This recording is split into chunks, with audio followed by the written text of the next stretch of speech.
వాళ్ళకి ఎందుకంటే ఇది వ్యాధి నిర్ధారణకి అవసరమైన అలాగే కీమోథెరపీ ఇచ్చిన తర్వాత వ్యాధి తగ్గిందా లేదో తెలుసుకోవడానికి కూడా ఈ ఈ పెట్ సిటీ స్కాన్ చాలా అవసరము. ఎందుకంటే క్యాన్సర్ అనేది శరీరంలో ఒక నాగుపాము లాంటిది, ఇది ఎక్కడికైనా పాకొచ్చు. ఇది 4th స్టేజ్ అంటాము. ఇది ఎక్కడికి పాకింది అని తెలుసుకోవడం కోసమే పెట్ సిటీ స్కాన్ అంటే క్యాన్సర్ బయాప్సీ చేసి నిర్ధారణ చేసిన తర్వాతనే ఈ పెట్ సిటీ స్కాన్ అవసరం ఉంటుంది, మిగతా వాళ్ళకి అవసరం ఉండదు.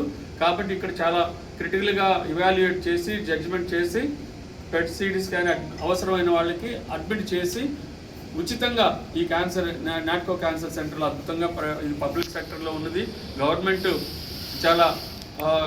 చాలా ముఖ్యమైన అంశంగా భావించి శ్రీ నారా చంద్రబాబు నాయుడు గారు ఇది మన గవర్నమెంట్ సెక్టర్లో ఉండాలనే ఉద్దేశంతో దాదాపు 20 కోట్లు అయ్యే ఈ పెట్ సిటీ స్కాన్ని మన గవర్నమెంట్ జనరల్ హాస్పిటల్లో ఇక్కడ ఈ నాట్కో క్యాన్సర్ సెంటర్లో పెట్టడం అనేది మాకు కూడా చాలా ఆనందంగా ఉంది.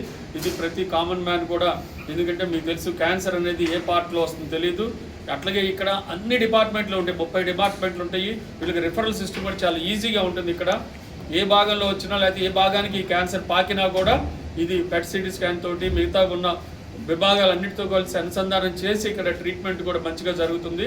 కాబట్టి ఇది పేద ప్రజలందరూ మంచిగా ఉపయోగపెట్టుకోవాలని మనస్ఫూర్తిగా కోరుకున్నాం. 14వ తారీఖు ఇది ప్రజలకు అందుబాటులోకి వస్తుంది. థ్యాంక్ యూ, నమస్తే.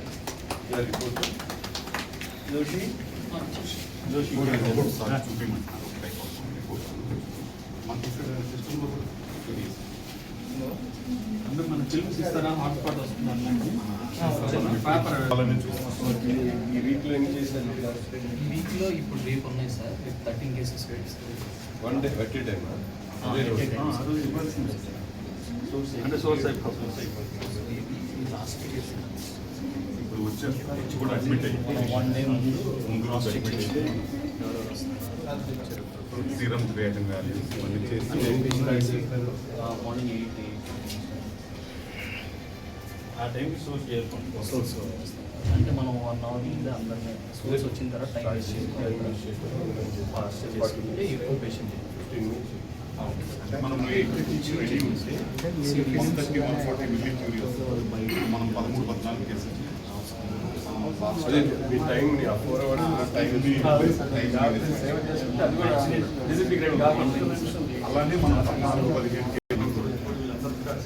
ఇక్కడ డెడికేటెడ్గా ఒక కూడా జీవీహెచ్లు ఉన్నాయి కదా, మేము టైం మేనేజర్లు అక్కడే వర్క్ లోడ్ ఎక్కువ ఉంటుందని 2 hours అట్లా ఇస్తున్నారు. వీళ్ళే డెడికేటెడ్గా ఒక ఏమన్నా ఇస్తా ఉన్నారు సార్. ఇప్పుడు అక్కడ రేడియాలజిస్ట్ నేను నేను ఆంకాలజీ కేసెస్ చూడడానికి డాక్టర్ గురించి అంటున్నారు. కాదు సార్, రేడియాలజిస్ట్ మనకి సపరేట్గా డెడికేట్